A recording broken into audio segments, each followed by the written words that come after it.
If I'm a quiet beauty, all will surely fall in love with me. But the people love me best like the way I laugh, and they don't care what I wear.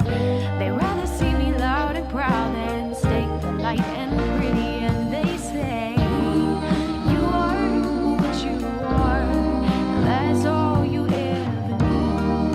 Fierce like a warrior, and soft as a sunbeam. Everything you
Thank you so much, New Thought Messengers. Good morning. Hello, everyone here. Hello, those of you online joining us.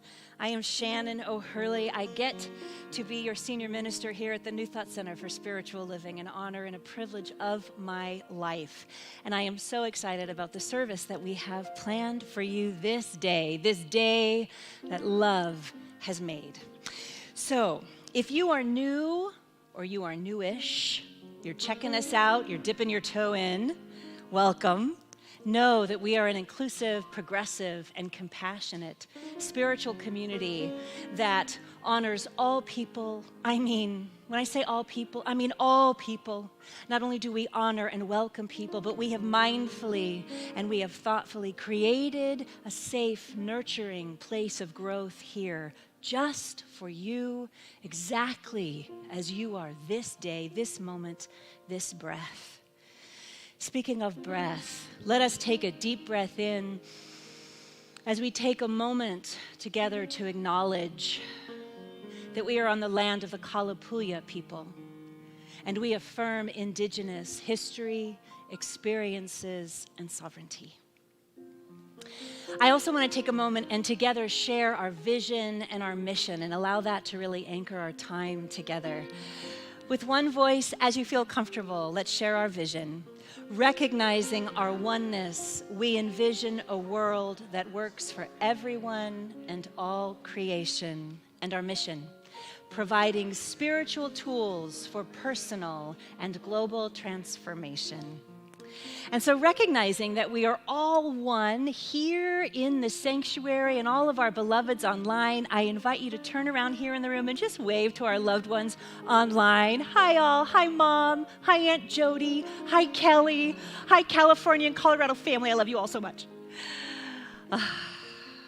So now that we have created this safe space to move through this experience together, to lean in to God, to Spirit, to Source, to quantum consciousness, I'm going to invite our beloved practitioner and ministerial student, Shelley Walker, up for our opening blessing. Good morning. It's a joy to be in community this day. This day, as Reverend Shannon says, that love has made. Let's take a moment and rest in that love. And bring into our minds the awareness of the infinite power, the incomprehensible love that is everywhere present. There is a beneficial presence that goes by many names. We call it spirit, we call it universe, we call it love everlasting. But this love, this spirit, it's everywhere and right where we are. And so how good it is to know love within this day, to know peace within, to know power within. And so from this place, I bless our time together, how very good it is to be in community this day, to know that each person within the sound of my voice is having this experience by divine appointment, that there is something within each of us that has said yes to life, yes to growth, yes to love, yes to justice for all.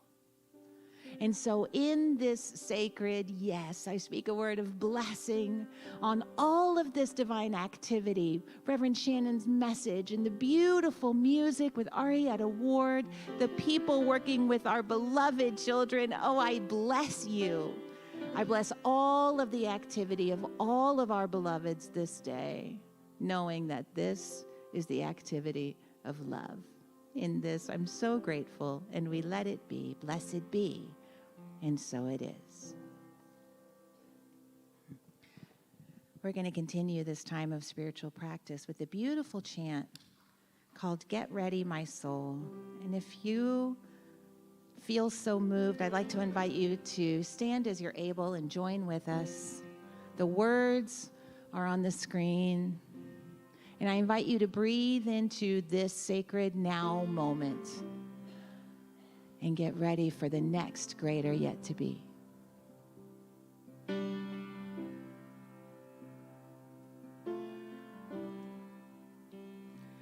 Get ready, my soul.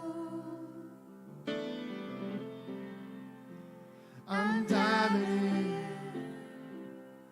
Get ready, my soul. I'm diving in to the deepest kind of love, to the sweetest kind of life. Get ready,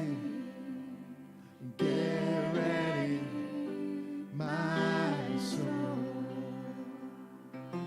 Let's do that again. Get ready, my soul. I'm diving in. Get ready, my soul. I'm diving in to the deepest kind of love, to the sweetest kind of life. Get ready, my soul. Let's do that again. Get ready, my soul. I'm diving in. Get ready, my soul.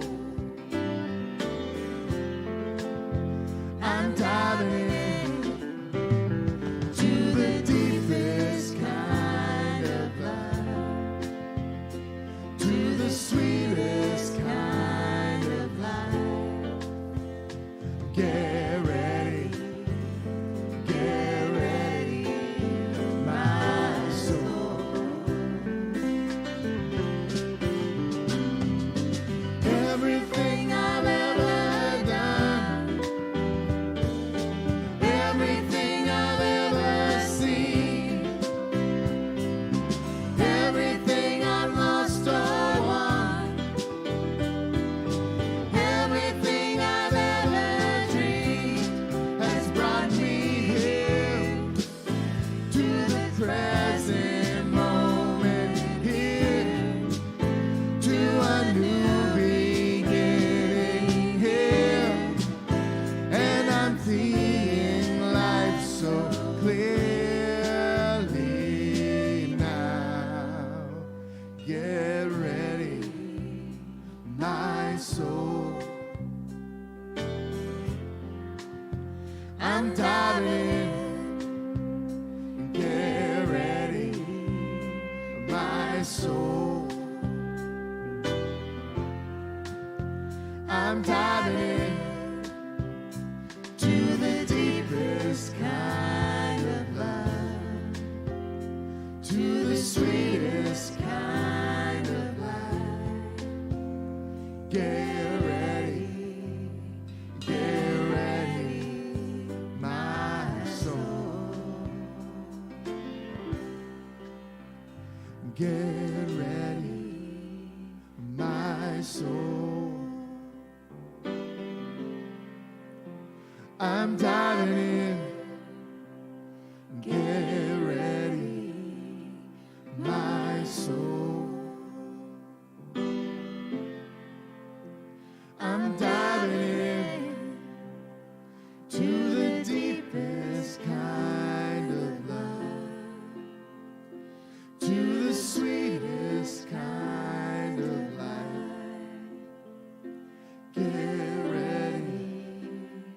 Get ready, my soul.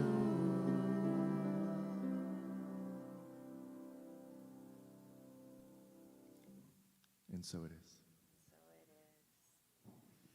We're going to continue this time of sacredness with a spiritual reading from practitioner Terry Christopher. Good morning. The following is an excerpt written by author and poet Dr. Jaya John. Patience is a spiritual muscle, a surrender to, a faith in, and home within the natural cadence and flow of life. A peacemaking with the truth of things rather than fighting against what is. The absence of patience is not neutrality. It is anxiety, fear, energy, and story that do not feel good to us or others. Unfruitful labor, unrootedness, angst, and harmful impulsiveness. Impatience short-circuits our intuition, degrades our choices, and causes us to miss many of our life's greatest blessings. Consider, though, whose energy nourishes and heals you. The presence of patience within us makes us a flower garden whose fragrance and frequency feels good to those around us. Patience, therefore, is a gift, an offering to ourselves and all living things. Ask yourself what ultimate condition you pray for your heart and soul. For patience has a divine mate whose name is peace. And so it is. Amen. Thank you, Terry. Now, please help me welcome Arietta Ward.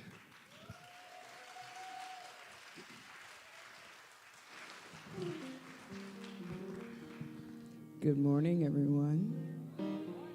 How are you? Well. Early in the morning. Well, it's not early, you know. I'm a musician, so it's early for me. But it's an honor and a pleasure and a blessing to be here. And so, sing a little bit. Yes.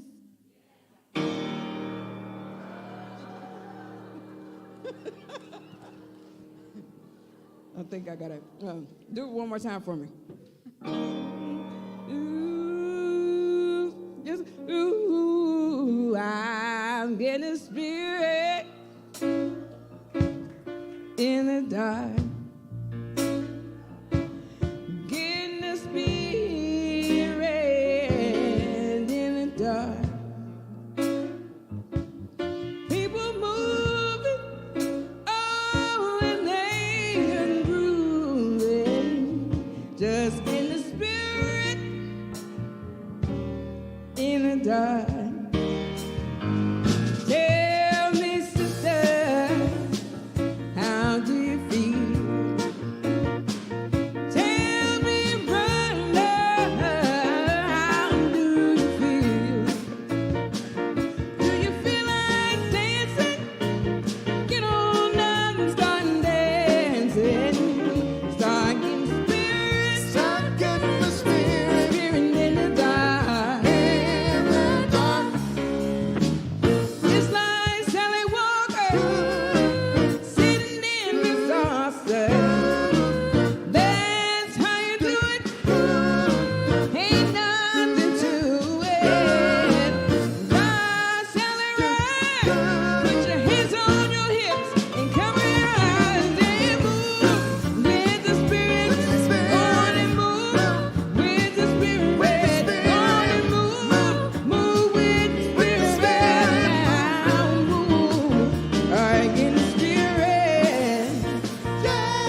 Ariat Award, Faith Walker, the New Thought Messengers. Wow. Are we blessed or are we blessed? My. Speaking of blessing, I want to thank Shelley Walker for the beautiful talk she gave last week. It's stayed with me. Thank you so much. Thank you so much. So, right, I just want to keep going with the song. Okay. The song is called Spirit in the Dark, and that is actually what I'm talking about today. This idea of spirit in the dark, this idea of love in all the places. So for those of you who don't know, my husband David and I have 4 magnificent daughters who are now really young women, and it's such a joy to be with them and be inspired by them. This also happens to be my 11th year being a licensed minister in our movement. 11 years. Can you believe that? 11 years. I was licensed here. Some of you will remember that. So about 15, 16 years ago-ish, I started having this overwhelming feeling that something was wanting to be born from within me. Something was calling me. So there was something that was wanting to come from within me out into the world, something. And at first I thought, well, it was like I knew it felt like something I was going to birth. So I thought, well, maybe we're supposed to have kid number 5. You know, whether birth or adoption, we have both in our family. You know, and it just kept coming. And then I thought, well, maybe it's a boy. We have 4 girls. Maybe I'm meant to have a boy in this lifetime. And it just was around me, and it was powerful. And I was like, really? Wow, okay. You know, my husband David was like, what? What? No, just kidding. Oh, no. Thank God I got quiet. Thank God I listened.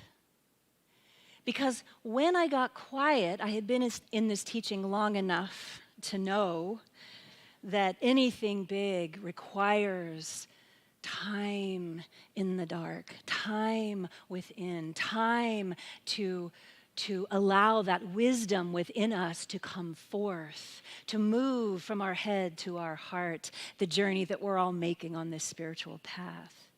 And what over a period of time came to me was actually not that my next step and the thing that was calling me was to have another child. Rather, it was to become a minister. It was to really, really commit to the birth of that in my life. And I think about, I didn't have to listen. I could have taken that other path. It would have been fine and lovely and different. I would not be standing here. I guarantee you I'd have my hands full. I wouldn't be in the place of spiritual growth that I am now. My job, my calling, that which I am here to bring into the world fills me and sustains me. And, you know, I'm so grateful that I listened to that, because I spent the first half of my life not listening. I don't know about any of you, but I spent the first half of my life just barreling through.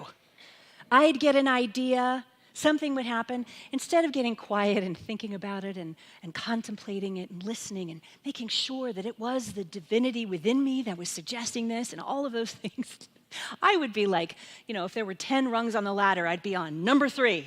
Again, my husband. No. He's always so supportive. But that was my modus operandi. And I know for some of you, it may be the opposite. For some of you, you may get an idea and sort of inertia sets in. I promise you that's another talk that will be coming. But this also pertains to the societal expectations that we have to return that text right away, to send our emails right away, to give an answer, to respond. And that is the opposite of the spiritual path. The author Jodi Picoult wrote, "In the space between yes and no, there is a lifetime. It's the difference between the path you walk and the one you leave behind." In the space between yes and no, there is a lifetime. It's the difference between the path you walk and the one you leave behind. My talk today is called The Space in Between. And what I'm talking about today really is the spiritual practice of sacred listening, of really sacred listening and what that means. There is a whole body of incredible knowledge given to us from the ancients. In many indigenous traditions, if there is a decision that has to be made, the shaman, the elder, the medicine woman will wait, will go off alone and contemplate and listen to receive the wisdom that is inherent within them. In Japanese wisdom, one of the most ancient practices of this, and I taught this at the meditation retreat. I know some of you, this will be familiar to you. But in a nutshell, there's this incredible practice called the practice of Ma. It's spelled M-A in our English alphabet. However, it's pronounced M-A-A-H, Ma.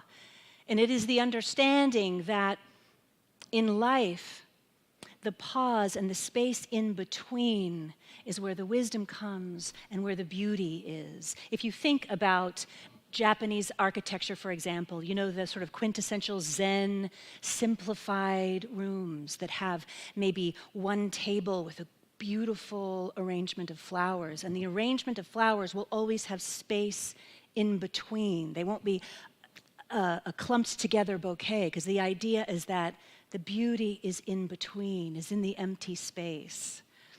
In conversation in the Japanese culture, if you're talking about something that has depth to it, you will find that unlike in the West, there are many pauses. Someone will say how they feel and the other person receives it and then responds. This is the practice of Ma. And for us in our teaching and New Thought, we have an opportunity to lean into this ancient wisdom. And for us, what it looks like is it looks like turning within. It looks like practicing the pause. It looks like slowing down and listening sacredly to that which is wanting to come forth. In my life, prior to finding this teaching, barreling through at 100 miles an hour, I guarantee you I missed so many opportunities to grow, to learn, to be spiritually directed, because I was under the misconception that I had to do it all myself, and I had to do it at 100 miles an hour. Nothing could be further from the spiritual truth. Nothing. The beautiful reading that Terry gave us earlier from Jaya John, the line in that is so filled with gold or God for me, is the line where he said, "Impatience short circuits our intuition." Isn't that amazing? Impatience short circuits our intuition. Ernest Holmes called our intuition our God voice, or our voice of spirit within us that is always guiding us, that still small voice of wisdom that says, "My darling, it's not baby number 5. It's ministerial school." Hi, Shelley Walker.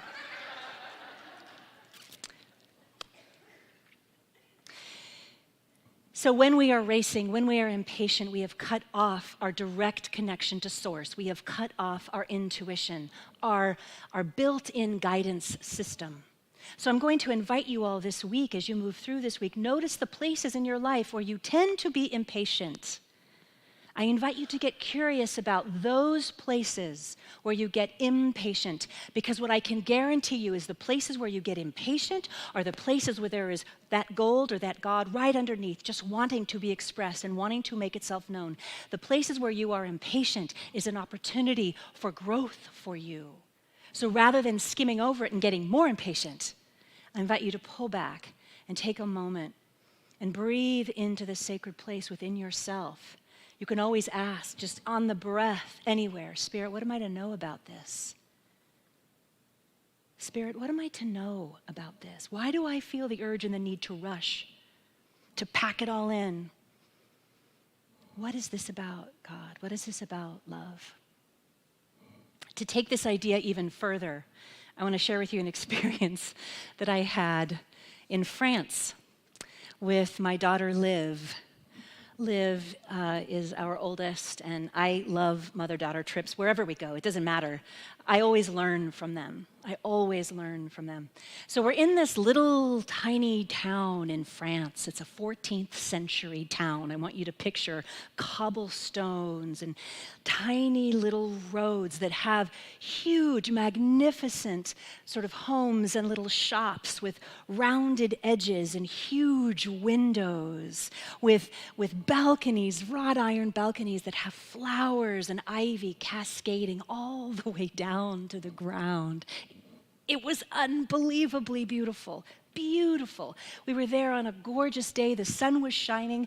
The center area there of the town in front of this beautiful church that when I walked in, I just got tears. It was so stunning to me. There were classical musicians playing. I kid you not, you could smell the wafts of the croissants cooking from the boulangeries. I mean, it was just, the beauty was like nothing I have ever seen. It was exquisite.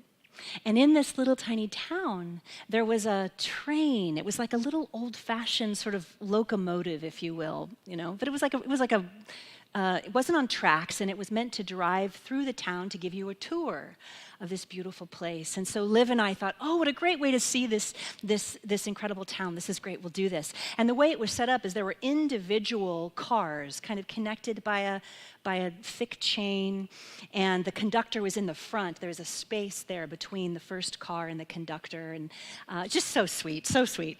We get in, we get all buckled in, and the chain is locks us in there, and there we are, and it's a 55-minute tour of this town. And as God would have it, Spirit would have it, the moment the train started going, there was the highest pitch, most excruciatingly painful sound coming from the speakers above, to the point where I wouldn't do it for you in here, but kind of think of like a human dog whistle.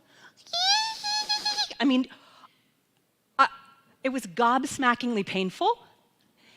And here we are in this train, and we can't get out. I turn to Liv, she turns to me, and I'm like, we're both just like, what is happening?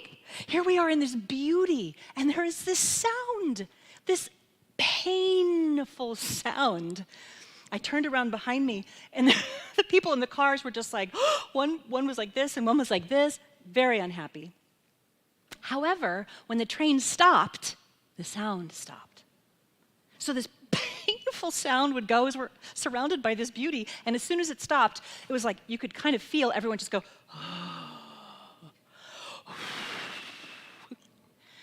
So I realized about 10 minutes in, I was like, oh, this is a teaching opportunity for me. Okay, God, I got it.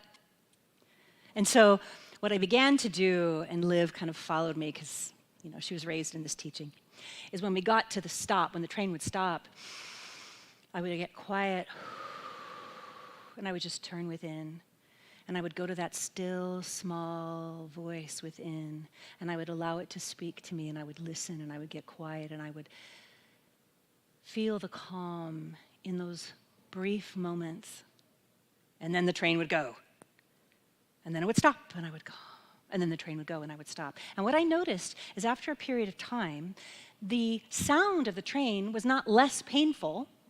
It was still just as excruciatingly high-pitched and annoying. But I was able to hold that discomfort and also recognize the beauty all around me. Both were happening simultaneously. And I recognized in that moment, I got it, God, I got it. This is a metaphor for life. All of us, every one of us, we're on this train called life, and there is more beauty than we can comprehend in the people around us, in the places, in our fur babies, in the trees, in the laughter, in the tears, in the music. Everywhere is beauty. And at the same time, there is pain. At the same time. And in our human evolution, our spiritual evolution, I like to call it, we are learning how to hold both. How to hold both. It's part of our spiritual growth. And so I know there may be some of you that are moving through personal pain, navigating loss of any kind, or a diagnosis, or divorce, or challenge, whatever it may be. And also, on the macrocosm, as a people, we are being asked to also recognize the pain of the whole. The pain that we collectively felt when we heard about the beloved 16-year-old black boy, Ralph Earl, who was shot for going to the wrong house. The collective pain that we are feeling for the human rights being taken away from women, from trans people. We are being asked on this train of life to hold both. And this is what our teaching supports us through. This is what our teaching provides us the tools to navigate this, to be able to do this.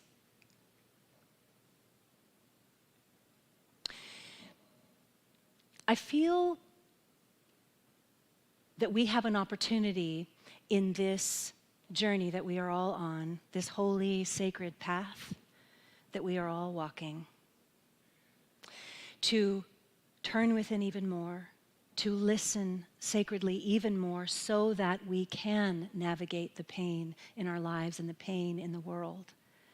And what is fascinating to me is that as we do this work collectively, we are then motivated to take action. Holocaust survivor, psychiatrist, an all-around brilliant human being, author Viktor Frankl wrote, "Between stimulus and response, there is a space. In that space is our power to choose our response. In our response lies our growth and freedom."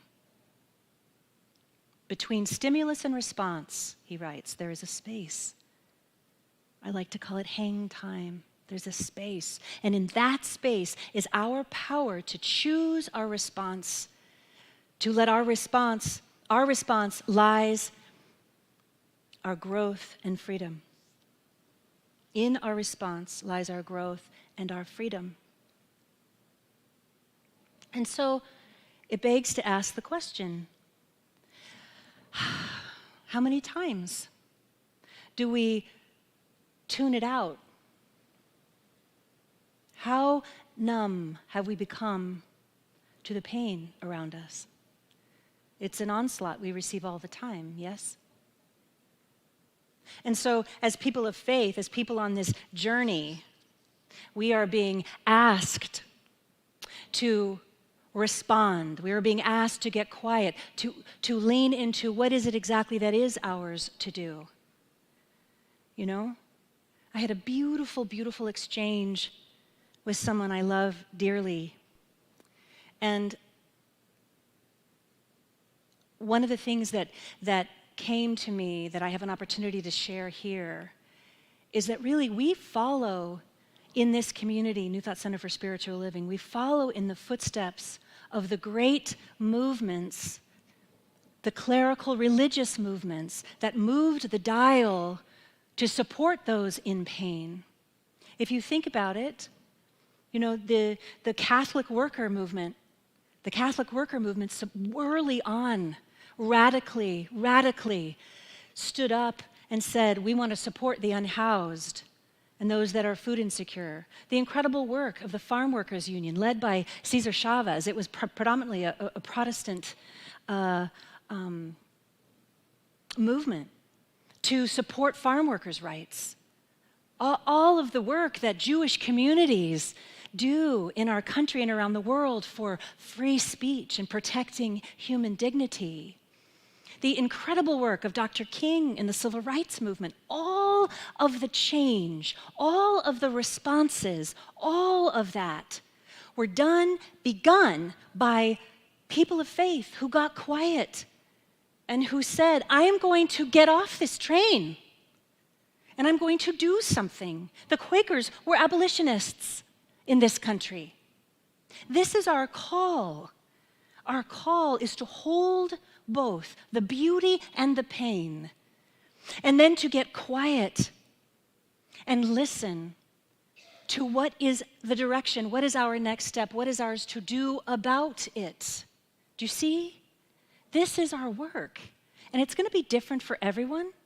It's going to fall into different categories of places where you are specifically interested. Today, after service, I'm going to be facilitating our spiritual activism meeting that we're going to be having. I invite those of you who want to stay. It's at 12:30. You can get some nosh and join us in the Learning Center. Just lean into the question. Get curious. Where is it that you might be able to take a stand? Where is it that you might be able to support those in need? This morning, I love to read Ernest Holmes' 365 every morning. Does anybody, people have that? I love it. I love it, love it, love it. And this very morning, he wrote, deep within me is the answer to any question I might have. I let divine wisdom be my guide as I turn from negativity and fear.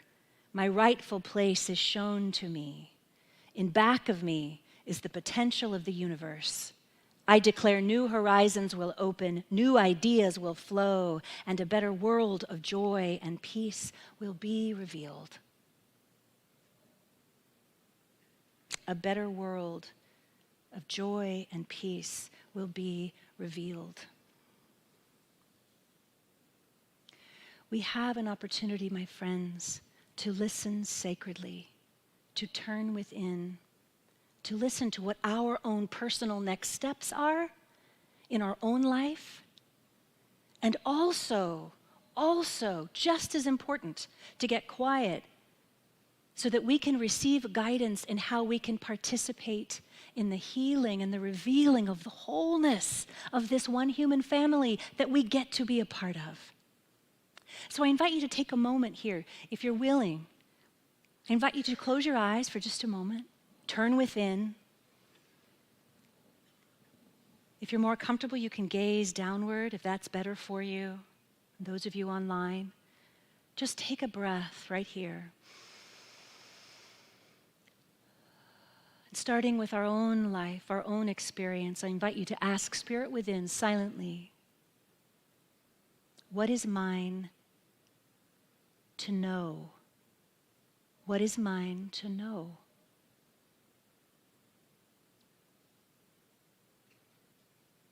And it'll be about any area in your life. Maybe something that's causing you challenge or difficulty or you have question around. Spirit, what is mine to know about this? And let it bubble up. Give yourself permission to receive. What am I to know here about this thing, whatever it is? What am I to know?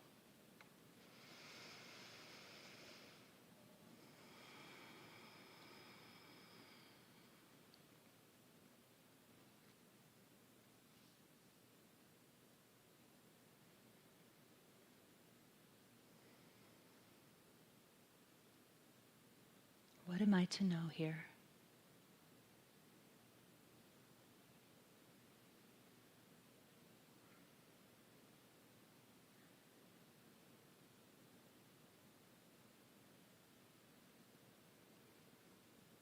taking in another deep breath, the next question, I invite you to silently ask yourself, what is calling me forth? What is it within me that is being called forth? It doesn't have to be big or small. But life, no matter what stage you're in, is never meant to be stagnant. It is always about growth. It is always, always about discovery. And in this moment, get curious. What is it within me that is calling me forward? Where is my next becoming?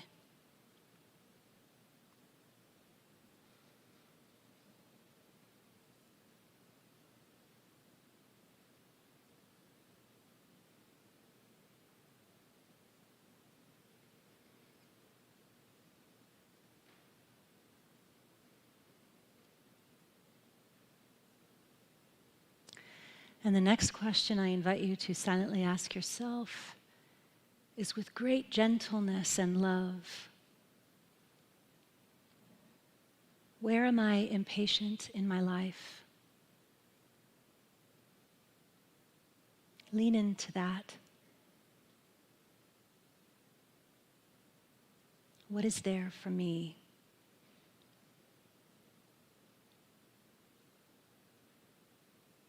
Where can I activate more patience and therefore more peace in my life?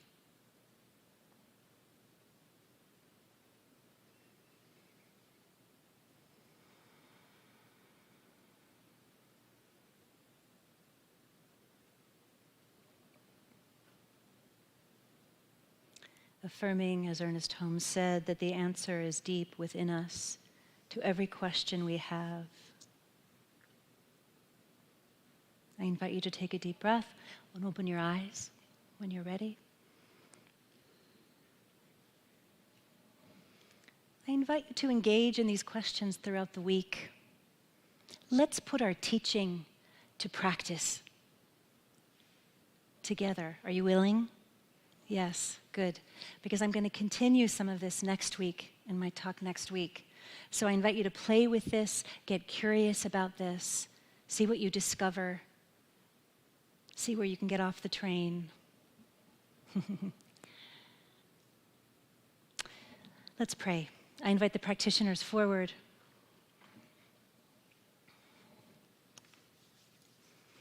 How good it is to be here to do this work, to be grace for each other, to really lean into this absolute understanding that we are our sisters, brothers, and siblings' keeper, that we belong to each other, that we get to do our own work, and then we get to take that out into the world. And so taking in a deep breath, how good it is to affirm and know this one presence, this one divine love that is God, that is source, that is love embodied.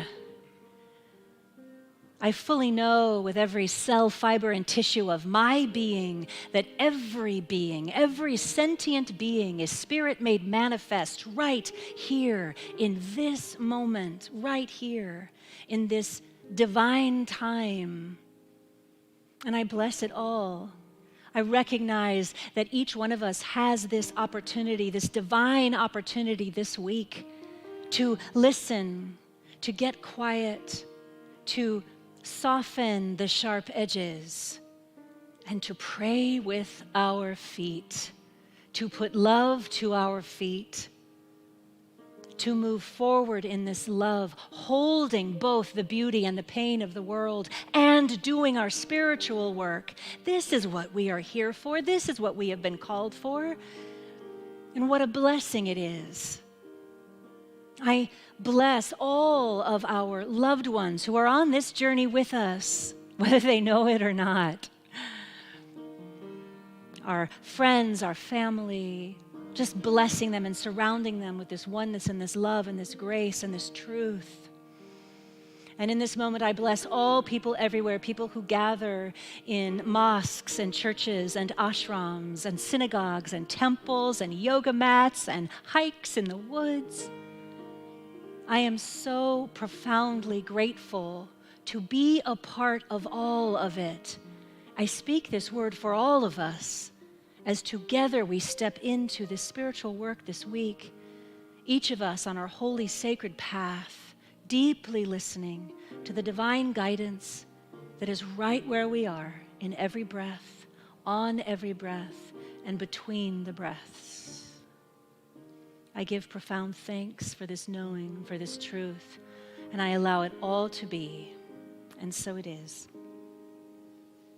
Blessed be, blessed, blessed be. Thank you.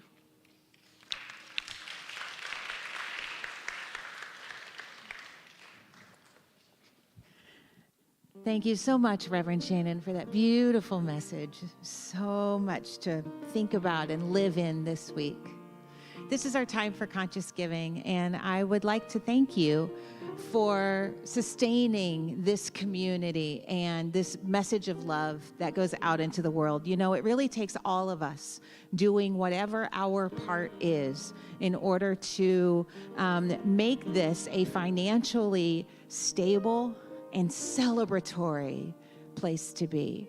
And so whatever your gift is this day, I want to say thank you. You know, you can go onto our website if you would like to set up an automatic monthly gift or weekly, daily, if that's how you roll. Or there are other ways that you can give on the site. You can text to give at 503-966-3236. But whatever is yours, know it's received with gratitude, so much gratitude. I'm grateful that you sustain this community. Thank you. Let's speak a word of blessing on our gift. From the love of pure spirit within me, I bless this gift. I send it forth to heal and bless and prosper. It does good work in the world and returns to me multiplied abundantly. And so it is. And now let's welcome back Arietta Ward.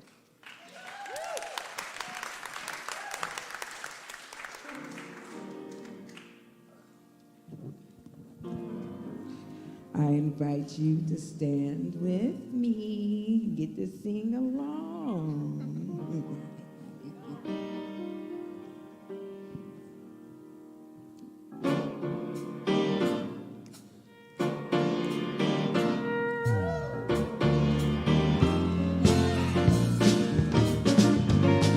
I woke up this morning singing, God is so good. I got up this morning singing, God is so good. I got up this morning singing, God is so good. oh, My God is so good to me. feeling good within my soul. God is so good. Feeling good down in my soul. God is so good. Feeling good down in my soul. God is so good. My God is so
My God is so good, it gave us Arietta Award, y'all. Thank you so much.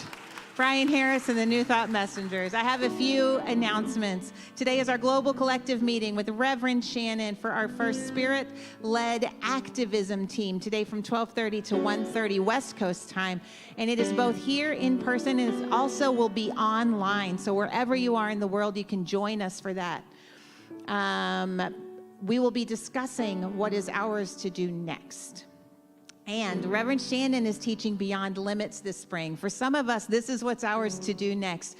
Those tools that she was talking about that this teaching brings to our lives, that we apply in our lives and in the world.